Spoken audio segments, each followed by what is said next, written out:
कहानी का नाम लोकल में ससुराल।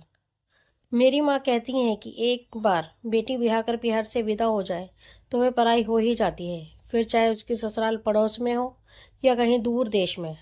बेटी हर सूरत में मायके से दूर हो जाती है। पर मेरी सासू माँ का अलग ही फलसफा था। वे आरती दीदी के लिए सिर्फ लोकल में ही रिश्ता तलाश करती रहीं।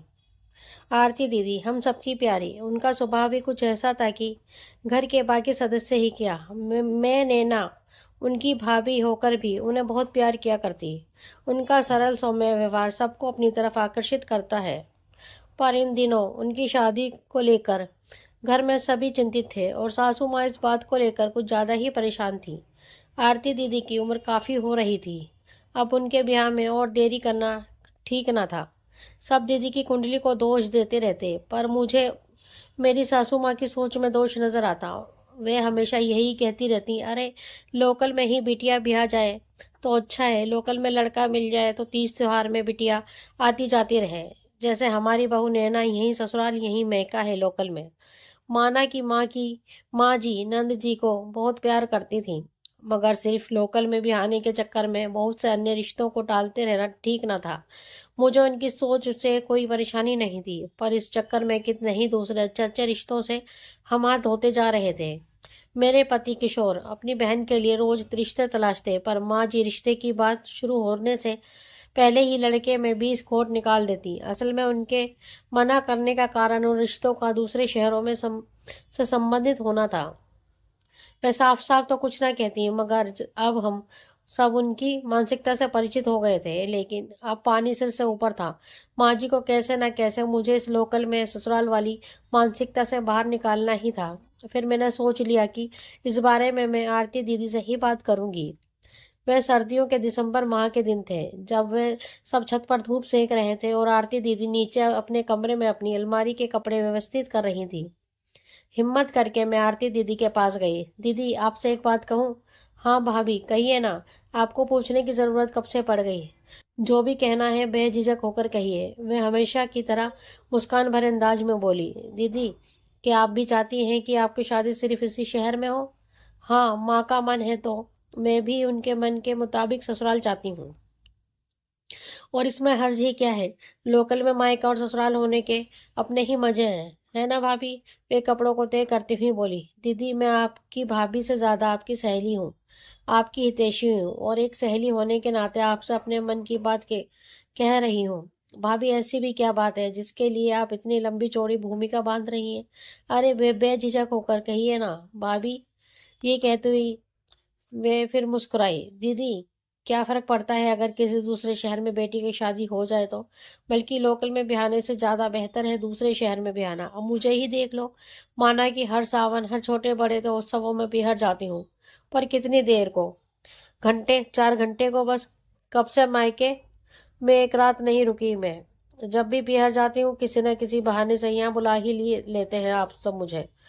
आरती दीदी अब अपना काम रोक कर मेरे पास बैठ गई, और आज मैं भी खुद के मन के सैलाब को रोक ना पाई। मैंने वह सब कह डाला जो कुछ भी मेरे भीतर था। मेरी बहनें जब भी आती हैं 8-10 दिन रुकती जरूर है मायके में। मेरी सारी सहेलियां भी मायके में खूब मजे से रहती हैं।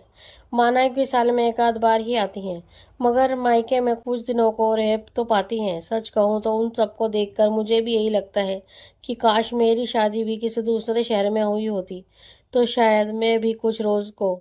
ऐसा कहती हुई मैं रुआसी हो गई थी, और दीदी ने मेरे मन के भाव संभालते हुए मुझे कसकर अपने गले लगा लिया। तभी मैंने अपनी बात को संभाला। दीदी आप गलत ना समझें, मुझे आप लोगों से कोई शिकायत नहीं है। मैं तो बस माँ जी की इस अजीब सोच को बदलना चाहती हूँ, ताकि आपके लिए अच्छे रिश्तों के और भी विकल्प खुल सकें बस। दीदी ज्यादा कुछ ना बोली और मैं अपनी बात कहकर वापस आ गई। दूसरे दिन सुबह सासू माँ ने सभी घर वालों के सामने घोषणा कर दी, नैना कल हफ्ते भर को अपने मायके जा रही है, और अगर उसका मन हो तो वे वहाँ और भी ठहर सकती है। ऐसा तो मेरी शादी के बाद सिर्फ तब हुआ था जब मैं नई नई दुल्हन थी, तभी मैं 10 दिन को अपने मायके गई थी। उसके बाद फिर कभी इतने दिनों को नहीं गई। मैं अचंभित थी। मैं समझ गई थी कि ये माँ जी नहीं बल्कि उनका गुस्सा बोल रहा है। मुझे आज ये जानकर बहुत बुरा लगा कि आरती दीदी ने मेरे खिलाफ माँ जी के कान भरे हैं। मैं तो बस अच्छी भाभी होने का फर्ज अदा कर रही थी। मुझे किसी को गुस्सा दिलाने का कोई इरादा ना था। मैं बिना कुछ बोले उदासी होकर किचन में जाकर नाश्ता बनाने लगी। सूजी का हलवा बनाने को मैंने कढ़ाई उठाई तो पीछे से सूजी और घी का डिब्बा मेरे सामने माँ जी ने प्लेटफॉर्म पर रख दिया और मेरी दोनों हथेलियों को थामते हुए जो बोले हुए मुझे चीनी से भी ज़्यादा मीठा लगा। बेटा, मैं इस बात को लेकर खुश रहती थी कि तुम्हें रक्षाबंधन, भाई दूज जैसे 30 त्योहारों पर पीहर जाने को मिल जाता है, पर मैंने ये कभी नहीं सोचा कि वे तुम्हारा पीहर है, ना कि किसी जान परिचित का घर जहाँ घंटे 2 घंटे बिताकर लौट आओ। वहाँ तुम ठहरना चाहती होगी, उस आंगन में कुछ पल सुकून से बैठना चाहती होगी। माँ जी, ऐसा कुछ नहीं है।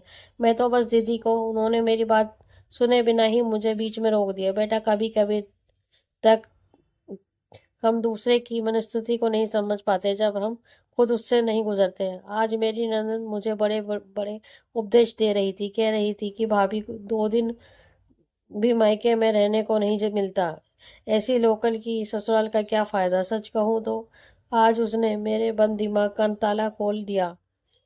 देख बहू, तू कल मायके जा और कुछ दिनों को अपनी माँ बाप के साथ रह कर आ। माँ जी, पर राहुल और रूही का स्कूल, इनका ऑफिस, मैंने अपनी जिम्मेदारियों की लिस्ट माँ जी को थमा दी। मैं सब देख लूंगी। इतनी भी बुरी नहीं हुई है तेरी सास, और आरती भी तो है। तुझे ज़्यादा फिक्र है तो बच्चों को साथ ले जाओ, वहीं से स्कूल भेज दिया करियो उन्हें। अब लोकल में ससुराल में मायका होने का कुछ तो फायदा उठाओ ने ना। माँ जी इतना कहती हुई सबके साथ लिविंग रूम में बैठकर चाय पीने लगी। तभी किचन के दरवाजे से टिकी आरती दीदी मेरे पास आई और एक सकारात्मक मुस्कुराहट देने लगी। मुझे उनको लेकर अपनी सोच पर पछतावा हुआ। दीदी हलवे को कटोरियों में परोसने लगी और मैं बाहर नाश्ते की टेबल पर होती सबकी बातें सुनने लगी। लोकल वोकल का चक्कर छोड़ो, अब जहाँ अच्छा लड़का दिखे शादी तय कर दो। अरे, अब तो लोग दूसरे शहर में क्या, दूसरे राज्यों और विदेशों में भी बेटी को बिहाने लगे हैं। माँ जी की बातें उनकी बदलती हुई मानसिकता को दर्शा रही थी। सच ही तो है, पीहर दूर हो या पास, इससे कोई फर्क नहीं पड़ता अगर ससुराल मेरे ससुराल सी हो। बहू के मन को समझने वाली, ये सोचती हुई मैं फिर से आरती दीदी के गले लग गई, जो परोसे हुए हलवे को सूखे में वैसे और दिलों को सरल प्यार से सजा रही थी। दोस्तों, आपको हमारी ये कहानी कैसी लगी प्लीज़ कमेंट में हमें ज़रूर बताएं। अगर कहानी आपको अच्छी लगी हो तो अपने दोस्तों के साथ शेयर करें और हमारे चैनल को लाइक एंड सब्सक्राइब करना ना भूलें। धन्यवाद।